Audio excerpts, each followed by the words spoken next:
National startup day के मौके पर पीएम ने कहा कि भारत के युवाओं का फोकस रियल प्रॉब्लम सॉल्व करने पर है।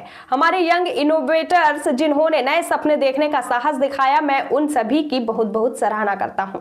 पीएम ने ये बातें शुक्रवार को नई दिल्ली के भारत मंडपम में स्टार्टअप इंडिया कैंपेन के 10 साल पूरे होने पर कही। उन्होंने कहा कि हमारा लक्ष्य होना चाहिए कि आने वाले 10 सालों में भारत नए स्टार्टअप और टेक्नोलॉजी में दुनिया का नेतृत्व करे। जोर देता रहा हूं क्योंकि ये मेरी भी पुरानी आदत है। जो काम कोई करने के लिए तैयार नहीं होता, ऐसे काम जो दशकों से पहले की सरकारों ने नहीं छुए, क्योंकि उनमें चुनाव हारने का, कुर्सी जाने का डर था। जिन कामों के लिए लोग आकर कहते थे ये बहुत पॉलिटिकल रिस्क है, मैं उन कार्यों को अपना दायित्व समझकर जरूर करता हूं।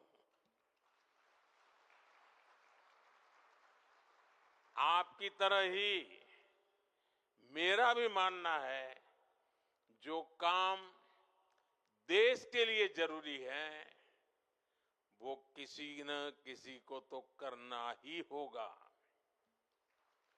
किसी को तो रिस्क लेना ही होगा। नुकसान होगा तो मेरा होगा, लेकिन अगर फायदा होगा तो मेरे देश के करोड़ों परिवारों को फायदा होगा। साथियों, पिछले 10 वर्षों में देश में एक ऐसा इकोसिस्टम तैयार हुआ है जो इनोवेशन को बढ़ावा देता है। हमने स्कूलों में अटल टिंकरिंग लैब्स बनाई ताकि वहां बच्चों में इनोवेशन की प्रवृत्ति बने। हमने हैकेथॉन शुरू किए ताकि हमारे युवा देश की समस्याओं के समाधान दे सके। हमने इंक्यूबेशन सेंटर्स बनाए ताकि संसाधनों की कमी से आइडियाज की डेथ न हो। साथियों, एक समय में कॉम्प्लेक्स कंप्लायंसेस, लंबी अप्रूवल साइकिल्स और इंस्पेक्टर राज का डर, ये इनोवेशन की सबसे बड़े रुकावट थे। इसलिए हमने ट्रस्ट और ट्रांसपेरेंसी का माहौल बनाया। जन विश्वास एक्ट के तहत 180 से ज्यादा प्रोविजंस को डिक्रिमिनलाइज किया गया है। हमने आपका समय बचाया ताकि आप इनोवेशन पर फोकस कर सकें। आपका समय लिटिगेशन में बर्बाद न हो। खासतौर पर स्टार्टअप्स के लिए कई लॉज में सेल्फ सर्टिफिकेशन की सुविधा दी गई। मर्जर और एग्जिट को आसान बनाया गया। साथियों, स्टार्टअप इंडिया केवल एक स्कीम नहीं बल्कि एक रेनबो विजन है। ये अलग अलग सेक्टर्स को नई अपॉर्चुनिटीज से जोड़ने का जरिया है।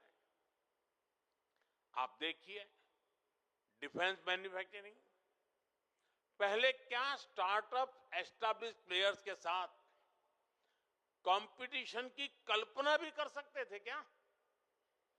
आईडेक्स के जरिए हमने स्ट्रेटेजिक सेक्टर्स में स्टार्टअप्स के लिए प्रोक्योरमेंट के नए रास्ते खोले।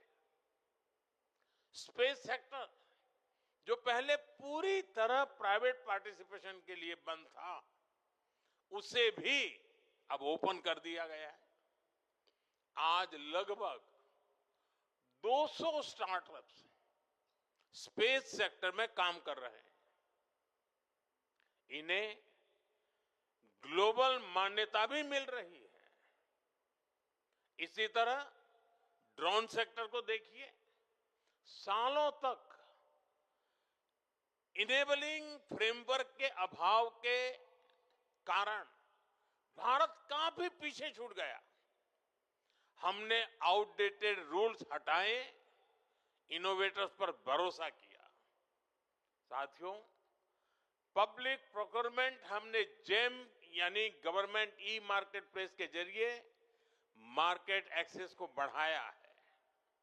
आज करीब 35,000 स्टार्टअप्स और स्मॉल बिजनेसेस जेम पर ऑनबोर्डेड है। इन्हें करीब 50,000 करोड़ के लगभग 5 लाख ऑर्डर्स मिले हैं। एक तरह से स्टार्टअप अपनी सक्सेस से हर सेक्टर के लिए नए ग्रोथ एवेन्यू खोल रहे हैं। साथियों, हम सभी जानते हैं, कैपिटल के बिना सबसे अच्छे आइडियाज भी मार्केट तक नहीं पहुंच पाते। इसलिए हमने इनोवेटर्स के लिए फाइनेंस तक पहुंच सुनिश्चित